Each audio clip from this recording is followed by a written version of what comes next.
না বাবা, হ্যাঁ এই যে মার কাম দেখো। কিসে মা এডি কি করছে দেখছো? কি করছে মা? এডি কার কাছে মনে হয় শুনছে। হ্যাঁ শুই না, এই যে আজকে উঠাই নিয়ে আসছে লজ্জাবতীর গাছ। হ্যাঁ এডি বলে বাইটা খাইবো। আমাকে তুমি ব্লেন্ডার করে দিও, শুকাইবো, শুকাই আমাকে তুমি ব্লেন্ডার করে দিও, আমি খামো। এটা ঠিক আছে। কোনো গাছের মানে কোনো প্রতিটা গাছেই বাংলাদেশে যত গাছ গাছারি আছে প্রতিটা গাছেরই কিছু না কিছু উপকার আছে। হ্যাঁ, হ্যাঁ, কিন্তু এর পার্শ্ব প্রতিক্রিয়াও থাকতে পারে। সেটা লিখে জানো, বেশি খেলে ক্ষতি হতে পারে, ক্ষতি হতে পারে। হ্যাঁ, আবার কম খাইলেও ক্ষতি হতে পারে। হ্যাঁ, হ্যাঁ। আর কোন সময় খাবো সেটাও ক্ষতি হতে পারে। তা ডাক্তারের পরামর্শ ছাড়া তো খাওয়া ঠিক না। না, মা তো কাইটা রাইখা দিছে, খাই নাই আমার। তো ডাক্তার পরামর্শ নিব না হ্যাঁ, আমি আমরা। কইছি যে বাড়ির পাশে ডাক্তার আছে, হের কাছে একটু শুনে আইসো কি কয়। হুম, তা কয় কইব না। ডাক্তার কইলে দেখলে খাইতে দিব না আবার। হ্যাঁ, তাহলে হ্যাঁ করে আবার কমে যাব না। কে আমার কি হয়েছে তা? ব্যথা। ব্যথাতে নাকলে খাবো? হ্যাঁ, কেরা বলে কইছে যে এটি খাইলে বলে ব্যথা ভালো হইব। আর ব্যথা যদি বেশি হয়ে যায়? সেটা তো এখন আমি জানি না। হ্যাঁ, বেশিও হতে পারে। যায় যেটা কইতেছে, যেটা করতে কইতেছে ওইটাই তো করতেছে। টাকাও তো শেষ করলাম অনেক। এই ব্যথা ব্যথা ব্যথা ভালো হয় না। হ্যাঁ, ইদানিং আমারও ব্যথা ধরছে।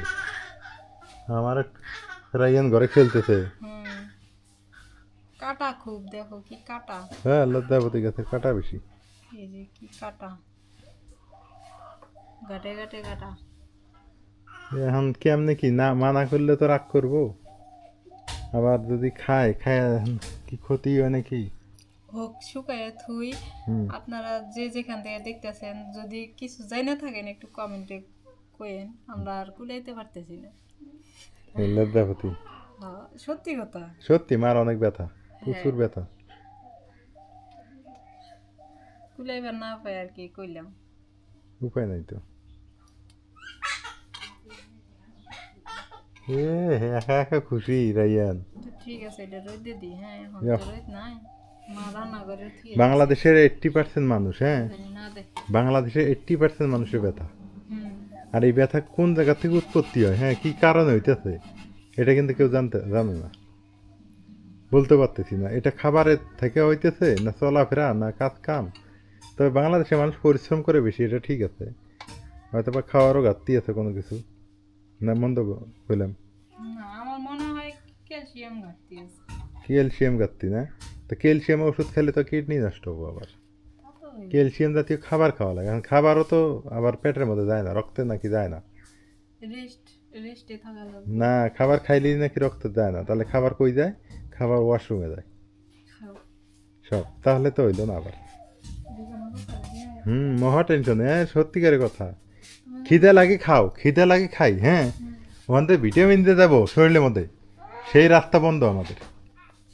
আমি শুনছি এটা, বিদেশি এক ডাক্তার আমাকে কইছে যে আপনাদের শরীরে, হ্যাঁ, যে ভিটামিনগুলো যে আপনার শরীরে রক্তে যাবে, মিশে যাবে, হ্যাঁ, সেটা নাকি যায় না। তাহলে রক্তটা যে হয়, রক্তটা ধরে কিসে? এইগুলো অনেক গবেষণার ব্যাপার। হ্যাঁ, অত গবেষণা হলে মাথার টাথা নষ্ট হয়ে যাবো, পরে মেন্টাল হয়ে ঘুরে বেড়াতে চাইতে এমনি আছি ভালো আছে, যে কদিন বেঁচে থাকা যায়। এমনি তবে ওগুলা আগেই মাখ খাইতে মানা করো। হ্যাঁ, আগের দিন না খায়, অনেক এগুলা ডাক্তারি পরামর্শ ছাড়া খাইলে ক্ষতি হতে পারে। তো হবো। তবে লজ্জাপতি গাছের উপকার আছে, এটা আমি জানি। শুধু লজ্জাপতি গাছ না, যে কোনো ওই বাঁশের পাতার উপকার আছে, আছে না? বাঁশের পাতা, ওই যে বাঁশের এই যে ছাল যে থাকে না, নীল নীল, ওটা ইয়া দিয়ে কেকড়ে নিয়ে যদি তোমার হাত পা কেটে যায়, ওই ইয়াটা লাগাই দিবে, গুঁড়াটা লাগাই দিবে, সাথে সাথে রক্ত বন্ধ হয়ে যাবে। এটা কোন ড্রামটা? আজকে আটা আনা নাকি, আটা শেষ। আটা শেষ? হ্যাঁ, খরচের পাল্লা ভারী এলো খেলে। হুম, আটাও শেষ, চাউলও শেষ। চাউল কতদিন যাবো আরো? চাউল নয় যাইব কয়দিন। কয়দিন? এই সময়টা কয়দিন এই সময়টা নাই, পয়সা নাই, এই সময় যদি এত খরচ লাগে তাহলে তো বিপদ।